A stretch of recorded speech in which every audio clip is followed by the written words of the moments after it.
मु आज आनी चिकेन गोटे सुंदर रेसिपी आज देखा। हाय हेलो नमस्कार जय जगन्नाथ। संयुक्ता देसी किचन रे आपण मानकु अनेक अनेक स्वागत। मो चैनल टी को सब्सक्राइब करने को भूलिबे नहीं, लाइक कमेंट शेयर करने भूलिबे नहीं। मुझे नहीं जाइए गोटे केजी चिकेन, ता धीरे देदेली हलदी गुंड, तापर देदेली हाफ कप दही, तापर देली किछि काश्मीरी लंका गुंड, तापर सेथिरे देदेली टिके लूण स्वाद अनुसार लूण, तापर दबा सेथिरे किछि तेल देकी ताकू भल से गोलेकी छाड़ीदबा आधा घंटे 45 मिनिट पाई भल से गोलेकी ताकू रखीदबा।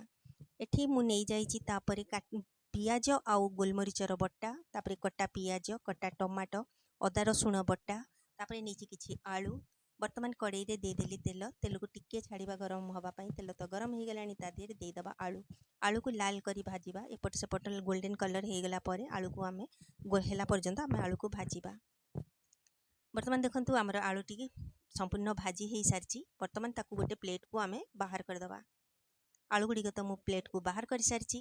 से गरम तेल रे देदेली जीरा आ गोटे तेजपत्र। जीरा को छाड़ीबा टिके भल से फुटी जिबा पाई। जीरा टी तो भल फुटी गलानी। वर्तमान से देदेली काटिकी रखिथिबा दीटा पियाज। पियाज को टिके भाजीबा पूरा लाल कलर हैला पर्यंत। वर्तमान से देदेली स्वाद अनुसार लूण। पियाज को टिके घोड़े देले पियाजटा खूब शीघ्र सीझी जाए थाए। तेणु मुझे टिके घोड़े देली पियाज को। देखंतु पियाज तो आमर भाजी हो गलानी, कितने सुंदर कलर भी पियाज रे आसी गलानी। तापरे एठी मु देदेली गोटे चम्मच काश्मीरी लंका गुंड। तेल रे एई समय रे लंका गुंडटा देले तरकारी रो कलरटा भी बहुत भल आसी थाए। जो पियाज गोलमरीचर बटा रखी से पियाज गोलमरीचर बटा को एठी देदेली। ताकू टिके कसेइबा 2-3 मिनिट पाई। मसलाटी जिते कषि हम तरकारी सेते टेस्टा सेते भल आसी थाए। तापरे मुझे देदेली अदा रसुण बटा। अदा रसुण बटा को कसेइबा तार कंचा गंध गला पर्यंत। से प्लेट धोईकी देदेली टिके पानी।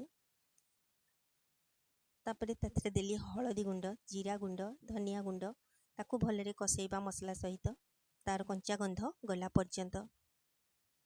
तापरे मसला को आमे टिके घोड़े घोड़े की भाजीबा। वर्तमान मसला रू देखंतु तेल छाड़ी आसिलानी, मसला भाजी ही आसिलानी। वर्तमान आमे देइदबा गोलेकी रखिथिबा चिकेन। चिकेन को देकी आमे ताकू मसला सहित भलरे कसेइबा। मो वीडियोटी को लाइक कमेंट शेयर करबा पाई कि भूलिबे नहीं। थरुटिए रेसिपी घरे बनेकी देखंतु, बहुत टेस्टी लागिबो। रुटी परोटा भात सबुथिरे भल लागिबो। एठी देइदेली मु गोटे चम्मच चिकेन मसला। आपणकर अनुभूति मो सहित कमेंट सेक्शन रे शेयर करंतु। मु घोड़े देली वर्तमान ताकू घोड़े घोड़े की आमे कसेइबा, जहा द्वारा कि तरकारी रो टेस्टटा भी भल आसीबो आ मांसटा भल से सीझी भी पारिबो। ताकू भलरे कसेइबा। एठी देइदेली मु भाजी की रखिथिबा आलू। आलू को भी चिकेन सहित भलरे कसेइबा। एठी आउ टिके ताकू घोड़े दबा। देखंतु सबुआडू मसला भी कषि हो आसलानी, तेल भी छाड़ी आसलानी, किंतु चिकेन रे पानी अंश आउ टिके अछि। ताकू आमे पूरा तार से कंचा पानीटा मला पर्यंत कसेइबा। एठी मु देइदेली काटिकी रखिथिबा गोटे टमाटो। ना टमाटोटा प्रथम रु देइदेले आलूटा टिके सिझिबा पाई कि समय निए।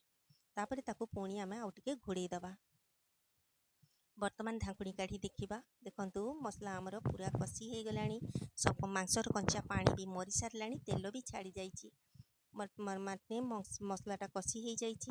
वर्तमान मुझे देदेली फुटेकी रखिथिबा गरम पानी। ठीक कंचा पानी केबे भी देबेनी, जेतेबेले देबे गरम पानी देबे, तरकारी रो स्वाद आहुरी बढ़ी जाई थाए। वर्तमान आमर तरकारी तो प्रस्तुत हो गलानी। मु देदेली एठी हाफ चम्मच गरम मसला गुंड। वर्तमान देखंतु किते सुंदर कलर आछि। रुटी परोटा भात सबु सहित जमिबो। आगु को नुआ वीडियो नहीं आसीबी। रहिली जय जगन्नाथ।